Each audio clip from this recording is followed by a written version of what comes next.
Why me? Head over heels. Hello everybody, welcome to Head Over Heels. Two quick things. The first, I'm from the United States of America, so if you're from a different country or a different culture, the things that I say here, they may not apply the same for you. The second, I am not a licensed professional. I just don't understand it. What did I do wrong? How did this happen to me? I need to find a way to protect myself. Here on Head Over Heels, I talk about mental health and relationships, and today I'm going to be talking about why a narcissist picked you. Most likely you're watching this because you're in the middle of a bad relationship or you just went through a bad breakup. You're probably feeling hurt. You probably feel violated. First, let's remember that most of us, we're not licensed professionals, myself included. It's really easy to jump to conclusions that somebody's a narcissist based on the things that we read and the things that we hear online. And while they may actually be a narcissist, it's still not fair to equate all bad behavior with narcissism. There are plenty of people with narcissistic traits who do not harm people, and there are plenty of people who do harm people that do not have narcissistic traits. With that said, when you're looking for a reason why somebody who is a narcissist has picked you, there's a couple of assumptions that you're making, and I'd like to talk about those. One assumption that you're making when you're saying that they picked you is that what they did was deliberately callous. It was deliberately harmful. Now, this is something that we could see in somebody who has more antisocial traits. But something that I try to emphasize here on my channel is that people have different levels of insight into their behavior and why they do things. So while it's absolutely possible that somebody has deliberately tried to harm you, it's also possible that it feels like somebody is deliberately harming you because right now you're in so much intense pain, you can't imagine that somebody would accidentally do what they've done. But if you take a moment to step back, I'm sure you can think of times in your own life when you thought to yourself, why did I just say that? Why did I just do that? Wow, they thought that I was doing that, but I was actually doing this.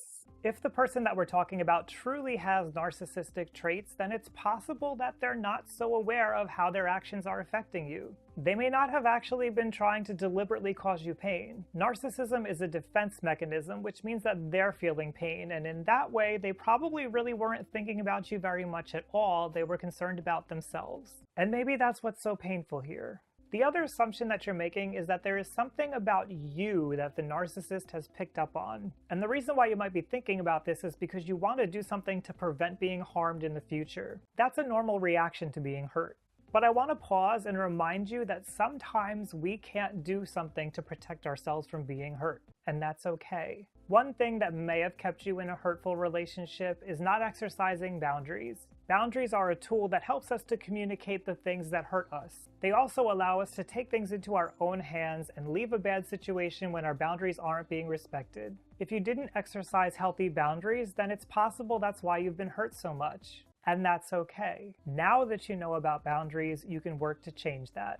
So there's something that concerns me about believing that there's something about you that the narcissist picked. A normal reaction to traumatic experiences is to blame ourselves, to look for things that we did wrong. It's a defensive way that we can psychologically try to feel like we had control over things. Remember, sometimes we don't have control over the things that happen to us. But sometimes behind that, there's also this idea that there's something special about you that the narcissist picked. It could be that you believe that there's something unique about you that's different from everyone else, as though there's some quality that you have that sets you apart. Maybe this comes from a pattern of obsession. It could be that you have this thought that there's something in particular that's wrong with you that you have to correct, and that's an intrusive thought. You might find that you have trouble letting go of this thought. Again, this could be normal after experiencing trauma or a bad breakup, grieving the end of a relationship. But if it's something that continues to persist, it might be worth sitting down with a therapist to talk about. What is it? What's wrong with me? Is it because I'm quiet? Am I weird? This quality and this pattern of feeling that we're special could also be the traits of attention-seeking and grandiosity. Those traits are linked with narcissism. Again, it's normal when we're in pain to feel like we want attention from other people and to feel like our needs are more important. I want to stress this. Narcissism can be normal. But again, if these feelings that you're special, if they persist, you may want to go in and talk to a therapist about them. What I've been trying to express here is that whoever picked you, whoever this is, they may not have deliberately picked you. Everyone, when they're dating, picks somebody that they like. They probably saw something in you that they found attractive. That could be a quality that many other people find attractive. It would be a mistake to start looking for flaws in yourself to protect yourself from being harmed.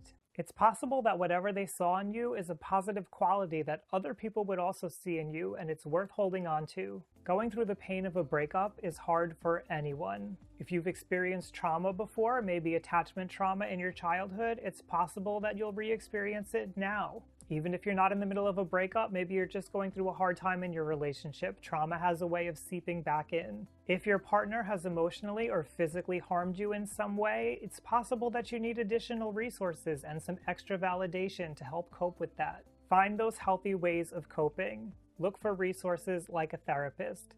Don't beat yourself up. Now, as I mentioned, something that you can do to prevent being harmed is to exercise proper boundaries. If you need help with boundaries, I have some free worksheets over on my Patreon page. On Patreon, I support people doing work that they love, and I have patrons who help to support me in my mission of humanizing mental health and making videos like the one you're watching. Thank you to my patrons. If you like learning about mental health and relationships, head over to youtube.com/RyanLiberty, hit subscribe. After hearing about all of that, I'd like to know how you're feeling. Leave that down below in the comments. Thank you for joining me, everybody, here on Head Over Heels.